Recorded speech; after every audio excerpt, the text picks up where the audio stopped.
ఈ రోజులలో ఒక ఉద్యోగం సాధించడమే కష్టం. అందులో ప్రభుత్వ ఉద్యోగం సాధించడం అనేది చాలా గొప్ప విషయం. అయితే ఒక్కసారిగా 3, 4 ఉద్యోగాలను సాధిస్తే గనుక ఖచ్చితంగా అది విశేషం అని చెప్పుకోవాలి. అలాంటి విశేషమైన వ్యక్తితోని మనం ఇప్పుడు మాట్లాడబోతున్నాము. జగిత్యాల జిల్లా కతలాపూర్ మండలము పోషాన్పల్లికి చెందిన కుందారపు విజయ్ మనతో పాటున్నారు. ఆయన ఒక్కసారిగా 5 ఉద్యోగాలను సాధించాడు. అసలు ఈ ఘనత సాధించడం వెనుక ఆయన కృషి ఏంటి, ఏం చదివాడు, అసలు ఈ 5 ఉద్యోగాలలో ఆయన ఏం ఎంచుకోబోతున్నాడు, ఒక్కసారి మనం మాట్లాడించే ప్రయత్నం చేద్దాం. చెప్పండి విజయ్, మీరు అంటే ఒకసారి ఫస్ట్ ఆఫ్ ఆల్ కంగ్రాచులేషన్స్, 5 ఉద్యోగాలు సాధించారు కదా, దీన్ని ఎట్లా చూస్తున్నారు, మీరు ఏది ఎంచుకోబోతున్నారు, ఏ ఉద్యోగాన్ని? ప్రెసెంట్ అయితే ఇప్పుడు జేఎల్గా చేస్తున్నాను సార్. ప్రెసెంట్ జేఎల్ ఇప్పుడు డిఎస్సిలో వచ్చేసి 5th ర్యాంక్ వచ్చింది, డిస్ట్రిక్ట్ 5th ర్యాంక్. ఇక కొంచెం జేఎల్కి వెళ్ళాలా లేకపోతే జేఎల్కే ఉండాలా ఇటు అనేది కొంచెం డైలమా ఉంది. కానీ మా సీనియర్స్ ఫ్యాకల్టీస్ని డిసైడ్ చేసుకున్న తర్వాత ఏమైనా ఫస్ట్ వెరిఫికేషన్కి వెళ్ళిన తర్వాత ఏదైనా డిసైడ్ కావచ్చు అని అన్నారు. ఇప్పటికైతే ఏ డిసిజన్ లేదు. సో ఫర్దర్గా ఇప్పుడు జనరల్గా మీరు ఏమేమి జాబ్స్ మీరు కాంపిటేటివ్ ఎగ్జామ్స్ రాశారు, ఏ జాబ్స్ సాధించారు? నేను గురుకుల 3 టీజీటీ పీజీటీ జేఎల్ 3 రాశాను, 3 వచ్చినాయి. కానీ టీజీటీ వెరిఫికేషన్కి వెళ్ళలేదు. పీజీటీ అనేది మాకు ఫస్ట్ రిజల్ట్ వచ్చింది. సో పీజీటీ వెరిఫికేషన్కి వెళ్ళినాం కానీ ఆ వెబ్ ఆప్షన్స్ కనుక ఏమి ఇవ్వలేదు. జేఎల్ఏ సెలెక్ట్ చేసుకున్నా. దాని తర్వాత గ్రూప్ 4 వచ్చింది. గ్రూప్ 4 స్టేట్ 2099 వచ్చింది, డిస్ట్రిక్ట్లో 73 వచ్చింది. ఇక దానికి కూడా వెరిఫికేషన్కి వెళ్ళలేదు, ఎందుకంటే జేఎల్ క్యాడర్ కొంచెం మంచిగా ఉందని. ఇక మొన్న డిఎస్సి రిజల్ట్లో వచ్చేసరికి చూసే డిస్ట్రిక్ట్ 5th వచ్చింది. దాంతో కొంచెం డైలమా ఉంది. సో ఏదైనా ఉన్నా డిసిజన్ ఒకటి మంచిది తీసుకుంటా అని చూస్తాను. అంటే ఇప్పుడు మీకు డిఎస్సిలో వచ్చినది స్కూల్ అసిస్టెంటా, హెచ్జిటి అంటే? School assistant sir, school assistant maths.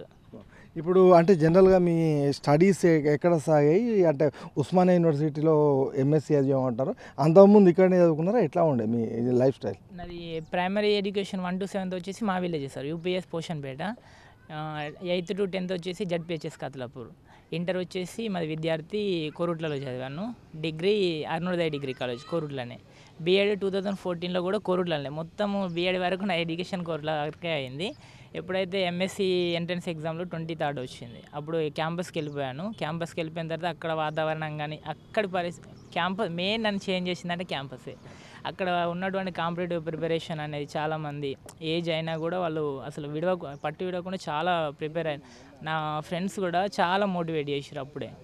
కాకపోతే అప్పుడు కొన్ని రాంగ్ స్టెప్స్ వేయడం వల్ల అప్పుడు మిస్ అయింది. 2017 మిస్ అయింది.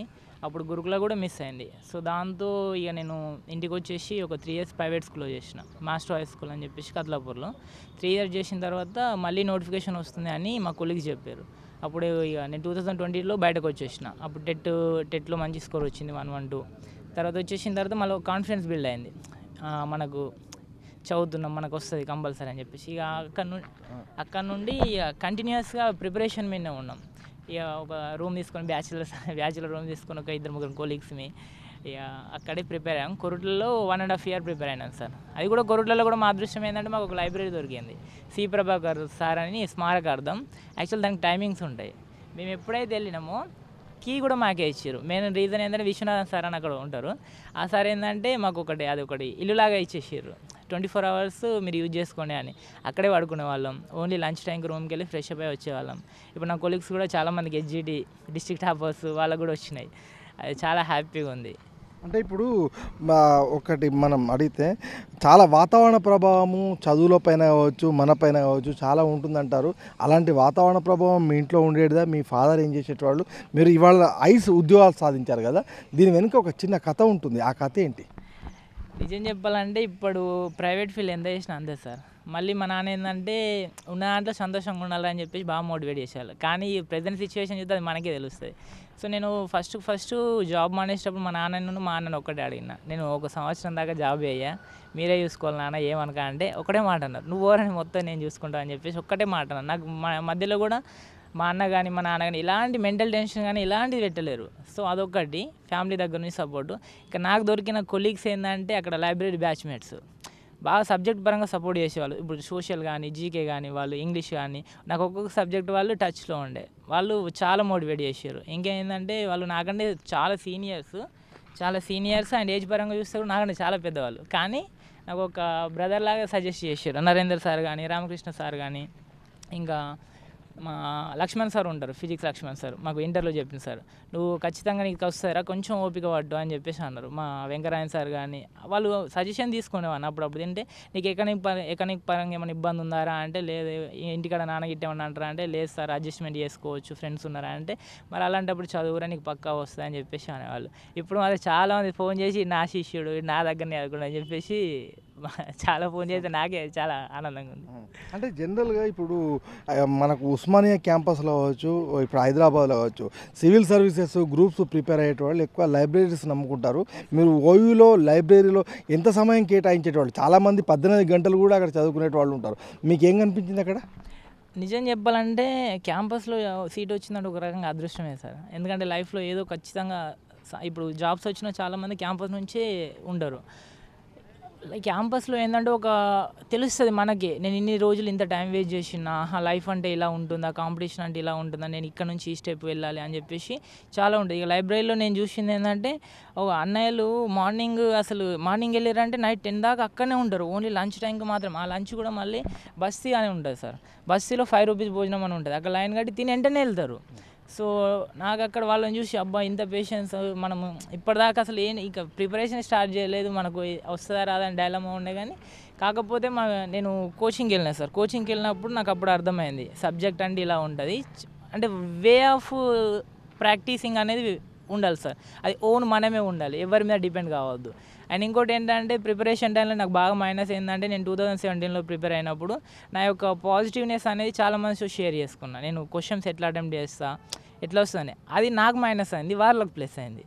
సో అప్పుడు నేను ఏదైతే మిస్టేక్ చేసినో నేను ఆ మిస్టేక్ చేయొద్దు అని చెప్పేసి ఇప్పుడు నాకు చాలామంది ఫ్రెండ్స్ కూడా కాల్ చేశారు. అబద్ధం చెప్పి నిజంగా చెప్పాలంటే ఒక స్ట్రాటజీ, మనము పాజిటివ్ ముందు ఉండాలంటే కాంపిటేటివ్లో ఫస్ట్ మన పాజిటివ్నెస్ అనేది, మన యొక్క మెయిన్ థింగ్స్ అనేది వేరే వాళ్ళకి షేర్ చేయదు అసలుకే.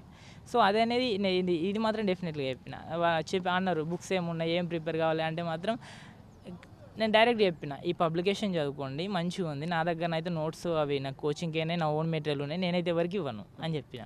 ఒకవేళ మన నోట్స్ కనుక వేరే వాళ్ళకి వెళ్ళాను, కరెక్ట్ 100% అది మనకు మైనసే.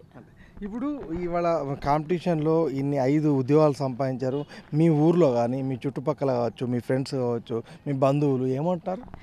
మా ఫ్రెండ్స్ చాలా హ్యాపీ సార్. నిజంగా ఒక రకంగా చెప్పాలంటే మా నాన్న ఫస్ట్ నాకు ఫోన్ చేసి అరే నీ గురించి మాట్లాడుతున్నాడు, మా నాన్న ఫస్ట్ హ్యాపీగా ఫీల్ అయ్యింది.